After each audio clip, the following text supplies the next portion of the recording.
실시간 교원사 시간입니다.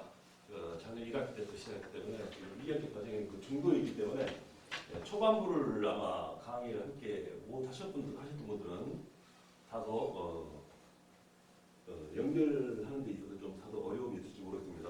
보충으로 설명해 드리겠습니다만 그냥 했던 대로 그냥 이어서 계속 나가도록 하겠습니다. 자, 1학기 때 우리가 교회 개혁, 영국 교회 개혁에 문제 알아봤었고, 그 다음에는 이제 뭐죠? 그 다음에 이제 스코틀랜드 개혁, 그리고 마지막 시간에 8번째로 네덜란드에 대한 개혁을 다뤘었는데, 네덜란드 개혁에서 가장 일항으로 그 당시에 정치 상황이 그 당시 교회 개혁과는 상당히 중요하게 맞물려 있었기 때문에 그 부분을 다뤘었죠. 그래서 네덜란드 정치 상황이라든가 그 당시에 국왕들이 그 개혁에 있어서 어떤 처사를 했다 하는 부분, 그리고 또 칼빈주의 형성에 대해서 우리가 알아보고, 칼빈주의 형성 내용 중에서 1번 문제 발단, 그리고 알마니안 후계자들의 항의까지 그었었죠. 그리고 마지막 3항이 이거죠. 마지막 여기까지 강의 못 들었는데 거기에 이어가지고 강의를 이어가도록 해보겠습니다. 좋습니다.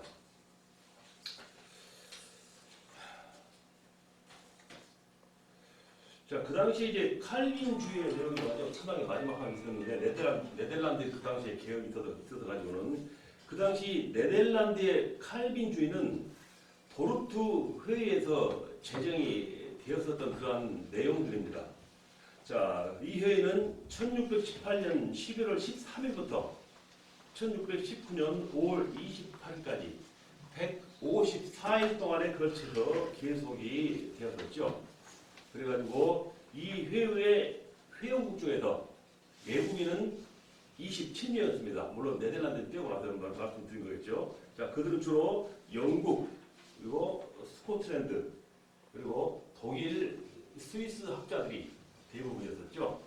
그리고 이 네덜란드의 내국인은 54명이 모두 참가해가지고 모두 70여 명이 모여서 이 회의를 개최하게 되었습니다. 자, 그래서 이들 가운데 절반가량이 이제 목회자였었고, 그리고 또 신학 교수가 주를 이뤘었죠. 그리고 이제 7분의 4 정도, 한 11명 정도가 되겠죠. 그 당시에 11명 정도가 평신도자들의 지도자였었고, 나머지는 이제 국가회의의 위원들이었습니다. 자, 그 당시 회의의 용어는 라틴어로 사용을 해가면서 그 회의를 진행했었죠. 자, 그래서 그들은 이 회의 진행 전에 이제 다뤘던 내용이죠. 이 알마니아파 사람들의 어떤 그 교리적인 문제에 다툼이 있었던 그 파죠. 그래가지고 이 알마니아파 사람들을 대의원으로 받을 것이냐 말 것이냐 하는 그런 거. 회의장에서 소환을 할 것이냐 말 것이냐 그런 내용 토론했었죠. 그래서 여기서 결국에는 그를 소환해서 함께 다루자 하는 내용으로 기결이 되었었죠. 자, 그 다음으로는 이제 알마니아파들의 진술을 구두로 할 것이냐 아니면 문서로 받을 것이냐 하는 내용을 다뤘었고, 그래가 결국 이들의 1월부터 이제 이 알마니아파의 신조를 조사를 착수해가지고 그 당시에 4월 중순경에 끝이 난다라고 우리가 말씀을 드렸었죠. 그리고 이제 5월달에 그 당시에 이 회의 신조 작업을 마치게 됩니다. 그래서 결정된 몇 가지 사항을 우리가 다뤄본다면은 성경을 이제 새로 네덜란드로 번역한다 하는 것을 결정했었고, 회의의 주된 목적이 방금 다뤘던 이 알마니아 사람들, 이 알마니아파 사람들의 정죄를 하기 위한 것이었으므로 바로 이 사람들을 우리는 이제 정죄를 한다라고 결정을 했었고, 그리고 알마니아의 5대 주장에 반대되는 5가지 교리를 그때 제정을 하게 됩니다. 그 항목을 5가지 잠깐 말씀드린다면은 제1조항은 예정에 관한 그런 내용이 있었죠. 자, 뭐냐면은 그 예정이라는 것은 무조건적인 선택이다라고 결정을 합니다. 자, 하나님의 예정은 선택된 자들의 복음에 대해 각 개인들의 반응을 미리 아는 예지에 의한 예정이 아니다. 오직 인간들은 이해할 수 없는 하나님의 깊은 그 주관적 의지에 의해서 그러한 예정이 있을 뿐이다 라고 제정을 합니다. 그리고 속죄에 관한 것, 제2조항이죠. 속죄에 관한 것은 제한적인 구속이다 라고 결정을 합니다. 자, 그 당시에 이 알마니안들은 예수 그리스도께서 인류 전체를 위해서 돌아가셨다라고 했습니다. 자, 근데 이에 반해서 칼빈주의는 그가 오직 선택된 자들을 위해서 돌아가셨다라고 못을 분명하게 받은 것입니다. 자, 그리고 3조항에서는 인간의 성질에 관해서 다룬 것인데 바로 인간의 전적인 타락이다라고 정을 합니다.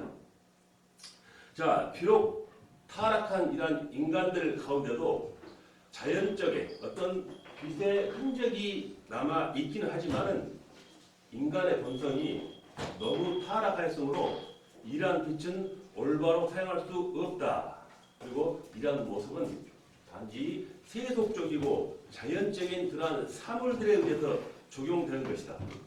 타락한 본성은 하나님을 아는 지식이나 그리고 혹은 구원에 이르게 하는 지식이 될 수 없다라고 결정을 하는 것입니다.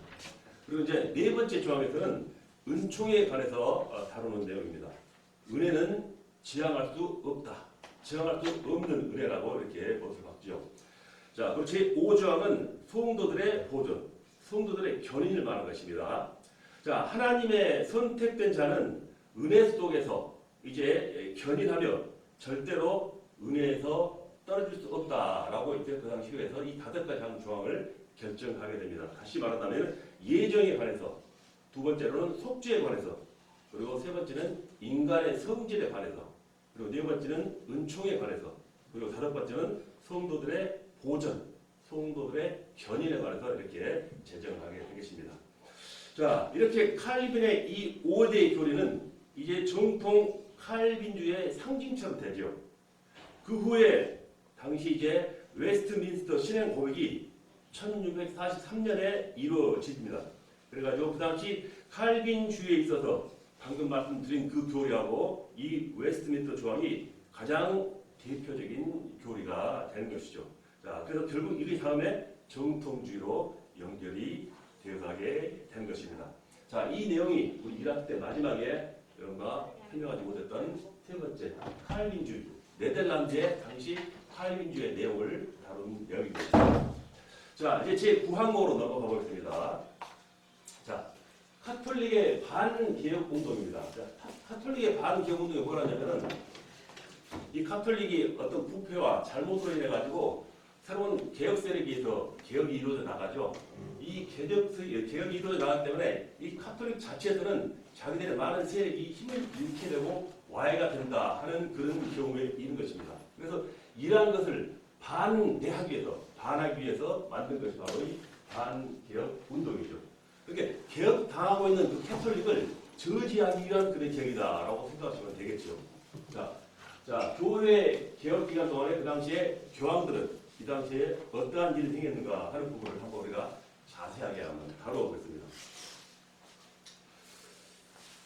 자, 기독교의 교회 개혁 사건은 이제 로마 카톨릭에 큰 충격을 주었죠.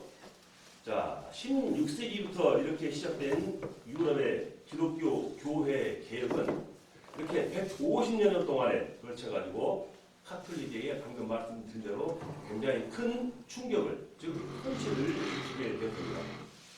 자, 유럽 동부 지정의 대부분에서 개혁이 이루어져서 이제 다시는 캐톨릭으로 돌이킬 수 없게 되었고, 이제 서부 유럽의 반가량도 이제 결국 그들은 잃어버리게 된 것이죠. 자, 그렇다면 카톨릭은 왜 이렇게 많은 것을 잃어야만 했는가? 그리고 그들은 이와 같은 쓰라림과 이 아픔을 당하고 난 다음에 어떠한 것을 깨달았는가? 그리고 더 나아가서 그들이 취한 개혁에 대한 그런 반응들은 어떻게 나타났는가 하는 것을 지금 다루는 이 장에서 한번 살펴보도록 하겠습니다. 자, 먼저 왜 카톨릭은 그렇게 많은 것을 잃었는가 하는 것이죠. 그에 대한 대답은 단순합니다. 자, 카톨릭이 그 당시 중요했던 신앙의 근거는 바로 영혼 치료에는 전념하지 않고 다른 일에 정신이 팔려 있었기 때문입니다. 자, 다른 일이란 뭘까요? 다른 일이란 성직자들이 과도하게 세속적인 일에 이렇게 개입을 하게 된 것입니다. 자, 그들은 정부를 간섭해가지고 이제 통치권자를 자기들의 수하에 넣으려고 했었죠. 자, 그리고 성직자들은 그들의 재판소가 도시민들의 생활에 끊임없이 간섭을 했습니다.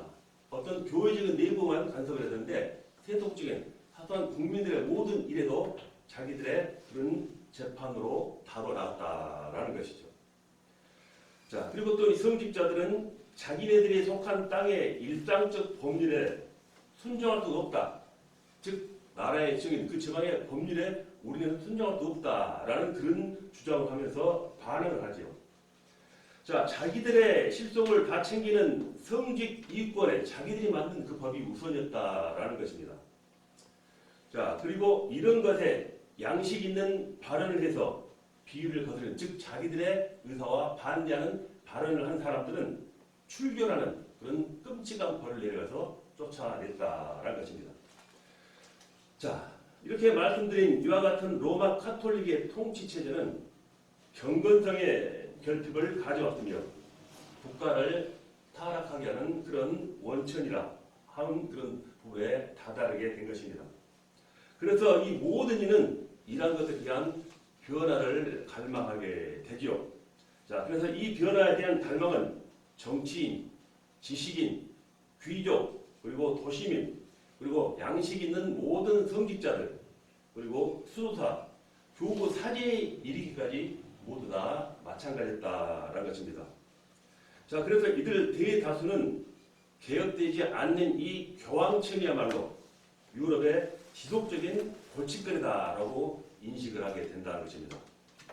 자, 그래서 이 교회 개혁이라는 사건은 카톨릭으로 하여금 이제 새로운 변화에 대한 커다란 충격을 안겨주게 되죠. 그래서 카톨릭에게 옛날 순수했던 그런 모습으로 다시 회복해보자 하는 그런 활기를 불어 넣어주었으며, 그뿐만 아니라 더 이상 이제 카톨릭에서 복음적인 기독교로 떨어나가지 못하도록 자체 개혁을 이룬, 지금 말씀드린 반동적인 개혁을 이루어나가게 됐다는 것입니다. 자, 이 카톨릭은 신앙개혁이라는 충격을 통해서 지적으로, 그리고 또 종교적으로, 또 제도적으로 많은 위기를 당했습니다. 자, 그러므로 그 많은 고통과 아픔을 통해서 전에는 볼 수 없었던 그런 순수한 모습으로 접근하려고 노력하는 그런 운동이 벌어지게 되었다라는 것이죠. 자, 그러나 이와 같은 각성에도 불구하고 기존의 위치를 그렇게 차지하고 있었던 교황들은 적절한 조치를 취할 수 있는 그 능력을 제대로 갖추지도 못한 그런 존재에 들였다라는 것입니다. 자, 오히려 새로운 이 수도 단체들이 역사에 남을 공헌들을 하게 되죠. 자, 이 장에서는 이러한 교황들의 모습과 이 수도 단체들의 활동에 자극을 받고 이렇게 뒤늦게 제자리를 찾으려는 카톨릭의 개혁의 흐름을 한번 알아보자 하는 것입니다. 그게 바로 캐톨릭의 반개혁 운동이라 우리가 이렇게 논할 수가 있겠죠.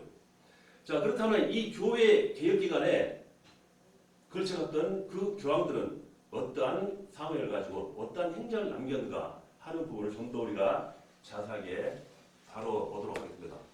자, 가장 먼저 율리우스 2세죠.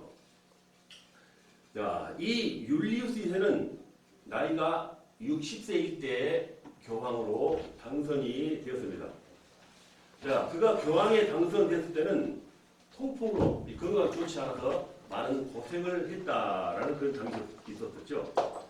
자, 그럼에도 불구하고 정력적으로 또 결단력 있게 일들을 처리해 나간 그런 모습을 보였습니다. 자, 그런데 그는 이러한 교황이라기보다는 오히려 황제 같은 어떤 그런 모습을 취해 나갔죠. 자, 10년 동안 이렇게 재직하면서 교황청에 소속된 유럽의 전 영토를 이렇게 회복하고 또 공고하게 했으며, 또 그리고 세력을 이렇게 확장하는 일에도 자신이 직접 간섭하고 관여하고 통치를 하였죠.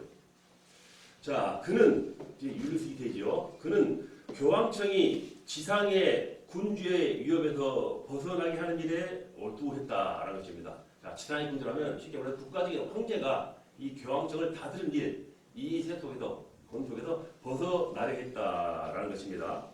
그리고 교회적으로는 족벌주의를 배격했고 성직 매매, 즉 성직을 돈을 주고 사고 파는 행위죠. 이런 성직 매매를 반대했으며 새로운 성 베드로 성당을 쌓을 수 있는 그런 기초석을 세운 교황이기도 합니다. 그리고 아메리카 또 인디아 및 아프리카 쪽에 선교를 많이 했던 그런 모습을 보인 교황이었습니다. 자, 두 번째는 레오 10세가 되겠습니다. 자, 이 교황의 본명은 조반니 데 메디치였습니다. 자, 이 교황 레오 10세는 그 당시에 피렌체 공화국의 실질적인 통치자인 로렌초 데 메디치의 차남으로 태어났습니다. 자, 이 메디치는 즉 레오 10세입니다. 이 메디치는 38세 교황이 되지요. 자, 그래서 이 레오 10세는 안락과 사치함을 좋아했습니다. 자, 그리고 로마시를 융성시켜가지고 문화 발전, 즉 문화 중심지로 만들기 위해서 예술적인 부분을 이렇게 많이 장려해 나갔죠. 자, 이 레오 10세가 제위하고 있는 동안 우리가 잘 아는 루터는 그 당시에 95개의 항의문을 가지고 교회 개혁에 횃불을 들었던 그 당시에 교황이기도 하죠. 그러나 이 레오 10세는 그 같은 일에 전혀 신경을 쓰지 않습니다. 오히려 자신의 금고를 채우고 그러니까 성 베드로 성당을 짓기 위해서 면제부 판매를 장려해 나갔죠. 자, 그런 상황에서 너무나 부패가 증가되고 또 도덕적으로 이렇게 문란했기 때문에 이 교황을 독살하려는 음모가 생겼습니다. 자, 근데 이 음모는 배신자의 누설에 의해 가지고 결국 들통이라고 말지요. 자, 그래서 이 음모의 배신자는 결국 22세 추기경인데 그를 잡아서 고문하고 결국 그를 처형시켜 버리죠. 그 뒤로 그러한 일에 관계된 모든 추기경들에게는 이렇게 벌금형을 내렸습니다. 그뿐만 아니라 새로운 어떤 그런 추기경을 택함으로써 자기들의 유리함을 가져줬던 그런 교황 선거단을 만들어서 자신의 가문인 메디치가가 유리하도록 이렇게 만드는 그런 일을 벌였었죠. 자, 그래서 이 레오 10세가 이렇게 통치하는 동안에 교회 개혁은 너무나도 많은 진전을 하였습니다. 그리고 카톨릭으로서는 너무 많은 세월이 덧없이 흘러갔지요. 그래서 1521년 12월 1일 이 레오 10세가 임종할 때는 모든 추기경들은 이 사태의 심각하게 느끼면서 이렇게 자기들 나름대로의 어떤 그런 문제점을 느끼고 살아갈 수밖에 없었다라는 것입니다. 자, 이와 같은 것이 바로 그 교회 개혁 당시에 레오 10세가 행했던 그런 일들의 모습이 되겠습니다. 자, 다음 세 번째로는 하드리아노 6세에 관한 내용이 되겠습니다. 자, 방금 말씀드린 이 레오 10세가 임종할 때쯤은 방금 말씀드린 대로 사태의 심각성을 느꼈다라고 말씀드렸었죠.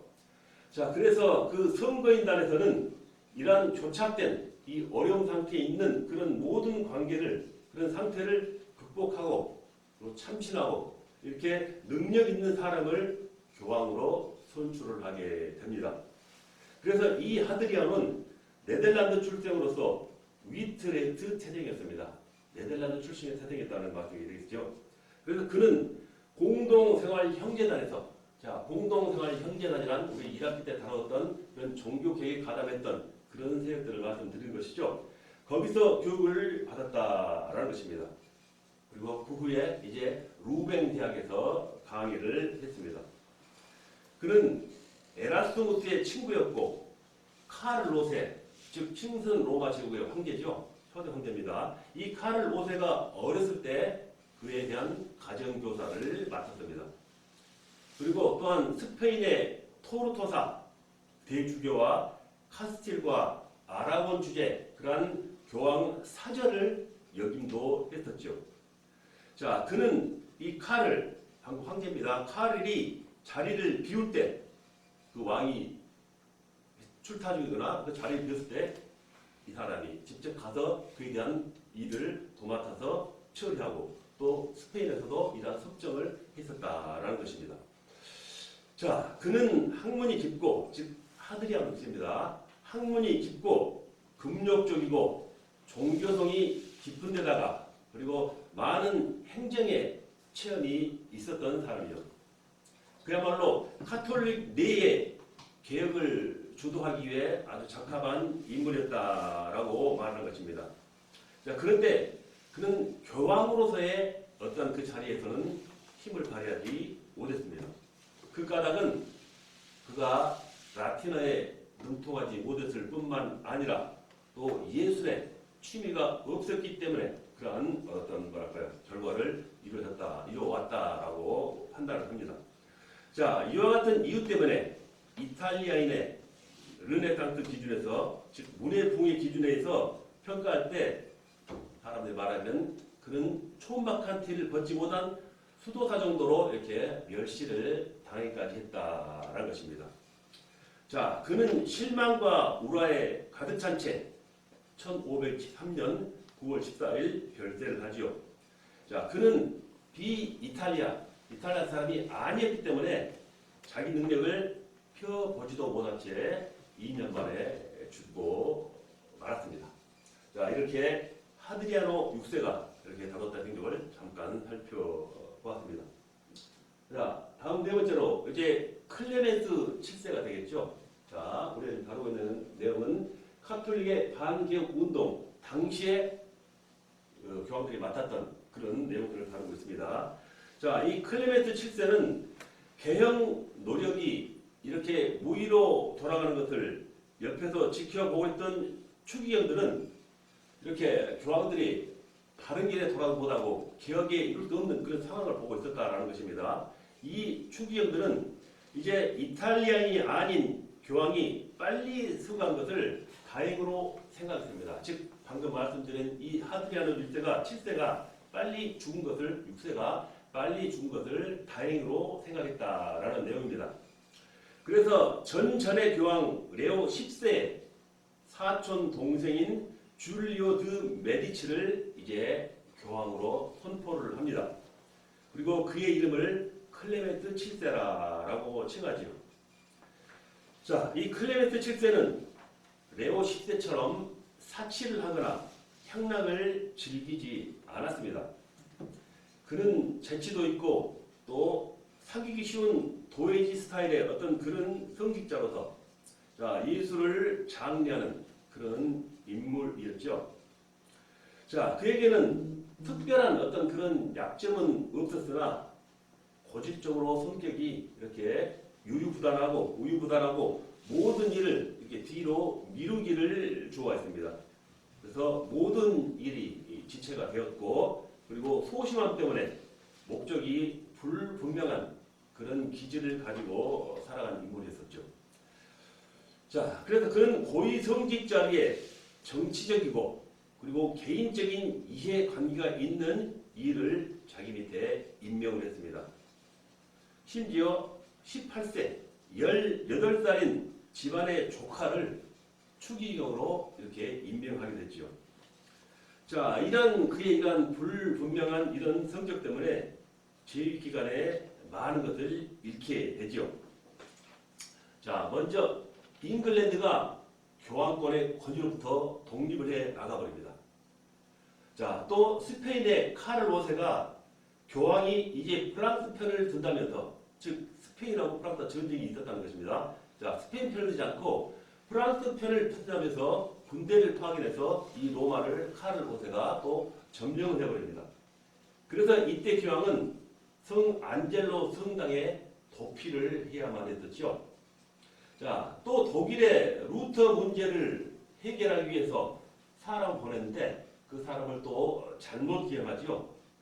자, 그리고 교만한 추기경 카에탄을 보낸 것이나 그 후에 또 알레안드를 보낸 것은 문제 해결에 전혀 도움이 되지 못했다라는 것입니다. 오히려 온화한 성품과 뛰어난 학식을 고루 갖춘 그 당시에 캄페초 추기경을 보냈다면 훨씬 일이 수월하게 됐었고 루터와의 어떤 관계도 쉽게 진전이 있었을 것이다 라는 그런 후일의 어떤 그런 판단도 받을 수 있었다라는 것입니다.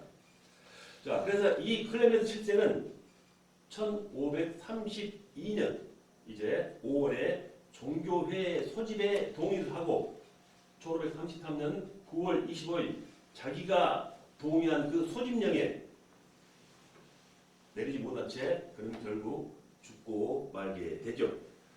자, 이렇게 클레멘트 7세에 관해서 우리가 한번 살펴봤고 이제 맨 아랫단에 있는 바오로 3세에 관한 내용을 한번 다뤄보도록 하겠습니다.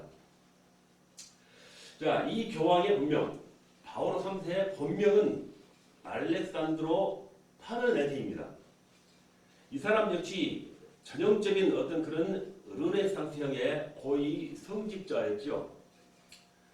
자, 그는 초기에 메디치가의 가문에서 먼저 양육을 받았습니다.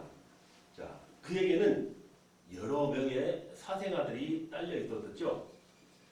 자, 그가 교황이 된 후 처음 한 일은 그의 족벌들을 자기 주위에 등용시킨 문제였습니다.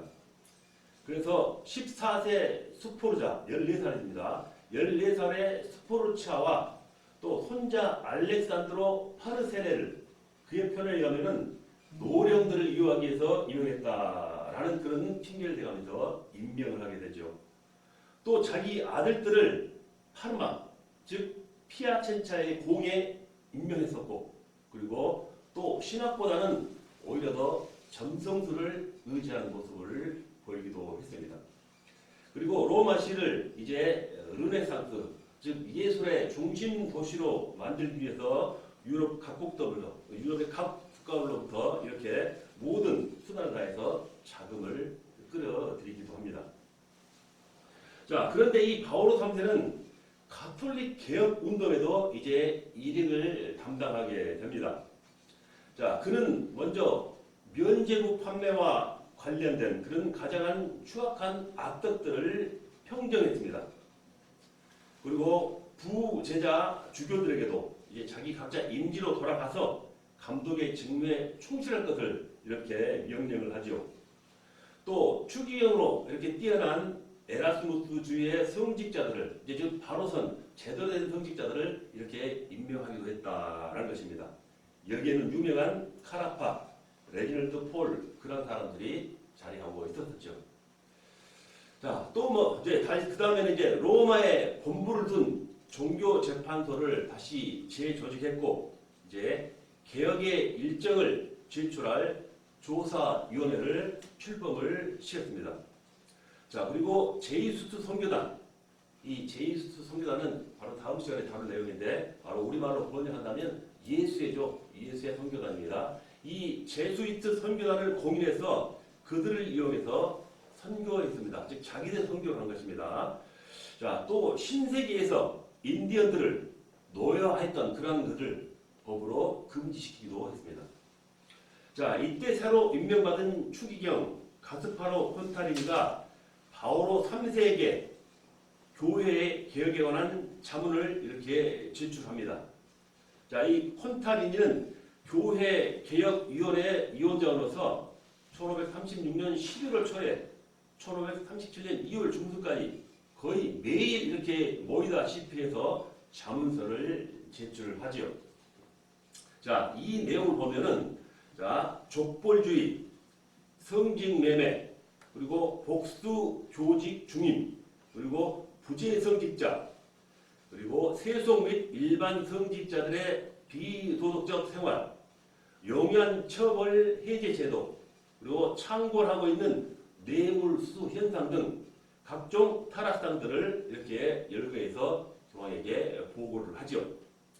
자, 그런데 불행하게도 이렇게 개혁자들이 부르짖고 있던 신학의 근본 문제들은 제대로 실제로 파악을 하지 못하고 있었습니다.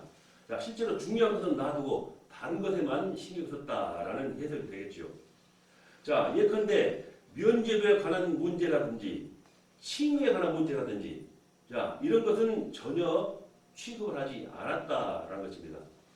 자 이것은 개혁에 대한 이해가 제한되었거나 아니면 권한 밖의 사항이었는지도 모른다라고 우리가 해석할 수 있습니다. 자, 이 바오로 3세는 교회 회의를 개최하도록 계속 압력을 받습니다. 그러나 내외 사정으로 계속 연기되고 말았죠. 자, 그래서 1537년 만투아에서 모이려고 했으나 그곳의 공작들의 반대로 이루지 못했습니다. 1538년에는 베니스령 비첸차에서 모이려고 했으나 대표자들이 나타나지 않았습니다. 자, 이때 카를로세가 자기 영토 내에서 바로 이 회의를 개최할 것을 고집함으로 북부 이탈리아의 황제 직할 도시인 트렌트가 이제 회의장으로 확정이 됩니다. 그래서 1541년에는 이 트렌트에서 모이려고 했지만 카를 5세와 프랑스와 1세 간의 즉 스페인과 프랑스 전쟁이죠. 이 전쟁으로 말미암아서 소수밖에 참석하지 못했다라는 것입니다. 자, 그래서 이러한 우여곡절 끝에 1545년 3월 25일에 소집 공고된 트렌토 회의가 12월 13일 드디어 제1회기에 막을 올리게 됩니다. 자, 회기가 시작되자 몇 가지 간단한 문제들 이런 것을 취급할 수밖에 없었죠. 자, 그러던 중에 이 교황 바오로 3세가 1549년에 노병으로 사망을 하고 맙니다. 그래서 그 회유가 정예되고 말죠. 자, 이때 이 마틴 루터는 이 바오로 3세 제 중에 사망했다라고 또 역사적인 한 부분이 되죠. 자, 이렇게 바오로 3세에 관해서 살펴봤습니다. 시간이 좀 남았고 율리우스 3세까지 한번 들어보도록 하겠습니다.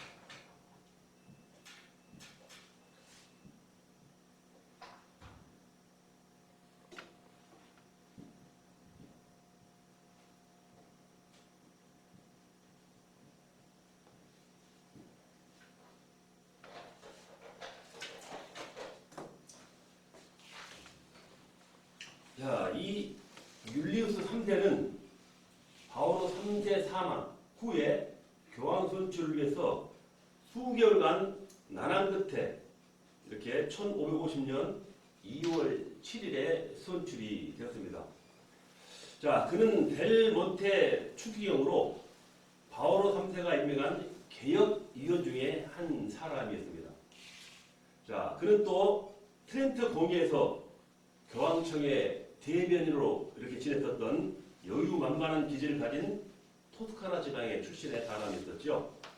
자, 그러나 그가 교황이 된 후에 실망만 안겨주는 모습을 보이게 되죠. 자, 그는 근실함과 또 견고함이 부족하고 쉽게 실망을 하고 또 무례한, 즉 대화에서 이렇게 농담을 즐겼다라는 것입니다. 또한 화려함을 좋아했고 또 사치를 좋아했고 세속적이며 축제와 관련된 그런 오락을 좋아하는 모습을 보이는 것으로 이렇게 그런 것들을 장려했으므로 로마에서는 오히려 역으로 인기가 있기도 했다라는 것입니다. 자, 그의 취미 역시 사냥이나 큰 돌을 놓고 이렇게 좋아하는 이렇게 즐기는 그런 노름에 또 관심이 많았었고 광대들이나 배우들을 불러 초청해서 어떤 행사를 즐기는 것들을 즐기는 모습을 이렇게 자주 보였다는 것입니다. 자, 이 율리우스가 한 일이 한두 가지가 있습니다. 그는 자기가 총애하는 17세 된 자격 없는 자를 추기경에 임명합니다. 그리고 1545년 교회에다가 1547년까지 정예된 트렌트 회를 다시 소집하는 일을 이렇게 이루어내죠. 그래서 1551년에 재소집은 했지만 결국 또 정예가 되고 맙니다. 그리고 그는 1555년에 결국 결세하죠. 그래서 업적에 대한 어떤 큰 남기는 어떤 부분은 없었고, 뭐랄까요, 좋지 못한 어떤 그런 세속적인 모습만 남기면서 자기의 사명이 했던 그런 교황으로 남겨지게 되었죠. 자, 다음에 이제 마르셀루스 3세 있는데, 이 마르셀루스 교황은 교황으로 된 지 3주 안에 사망하였으므로 그에 대한 업적은 우리가 다룰 수가 없다라고 알아볼 수 있겠습니다. 자, 그 다음에는 바오로 4세까지 한 번 더 알아보고 시간을 갖도록 하겠습니다. 첫째 시간을.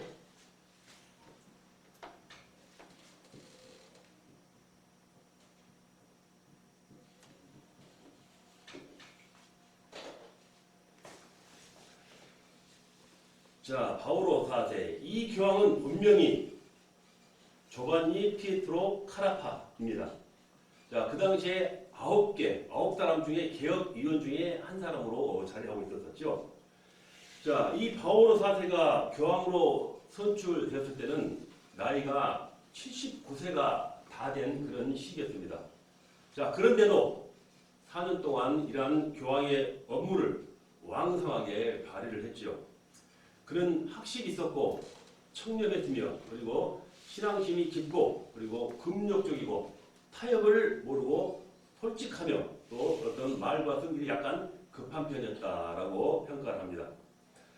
자, 그런 과거에 힐데브란트나 이노센트처럼 그런 교황은 그리스도의 대리자로서 모든 군주를 지배해야 된다라고 믿고 있었습니다. 지금 무슨 말이냐면은 교황은 모든 나라의 국왕들을 내 휘하에 둬야 한다 하는 그런 뜻을 가지고 있었다는 것입니다. 그래서 그는 탁월하게 개혁을 추진했죠. 그는 과거에 1536년 교황의 사절로서 마드리드에 머무는 동안에 모든 종교 재판이 얼마나 막강한 힘으로 영향력을 이렇게 발휘하고 있는지 몸소 체험을 했습니다. 그래서 그는 자기가 교황이 되고 나서는 종교 재판소를 더욱더 강화해 나갔지요. 그리고 금서 몽급을 수정해가지고 오직 강경 노선만이 효과가 있다는 신념을 가지게 되었다는 것이죠. 자, 이처럼 카라파가 교황, 즉 카라파 지금 바오로 4세죠. 이 바오로 4세가 교황이 된 후 그는 강압적인 반기독교 개혁을 이루어 나갑니다. 자, 그는 이단에 관해 의심받고 있는 사람들에게는 한치의 양보가 없었습니다. 그는 가장 뛰어난 추기경 중에 하나이며 열성적 개혁가인 모로네, 즉 바로된 성직자죠. 이런 모로네를 투옥시켜서 종교 재판을 받게 만듭니다. 자, 그러면서도 그는 자기 가족들에게는 또한 약했었죠. 그는 자기 직분을 이용해서 그 가족, 일가 친척에는 아주 많은 특혜와 어떤 혜택을 주는 모습을 보이게 됩니다. 그래서 재임 중에 로마 시민들에게 이런 모습 때문에 아주 큰 악평을 받게 되죠. 자, 그가 사망했을 때 민중들은 봉기를 해서 그의 동상에 사지를 절단해 버리는 그런 모습을 보이게 되었죠. 그리고 종교재판소의 제소들을 다 해방시켰고 그들의 기록을 말소해 버립니다. 자, 그는 그렇게 당하였지만은 그 후임자들에게는 좋은 경전과 모범을 보여주기도 했습니다. 자, 그는 교황청을 숙정하고 교황직을 카톨릭 개혁 운동의 지도적 위치에 올려놨다라는 그러한 점에서는 높이 평가를 받는 부분도 있었다라는 것입니다. 자, 첫째 시간 쉬고 다음 시간에 계속 이어나가도록 하겠습니다.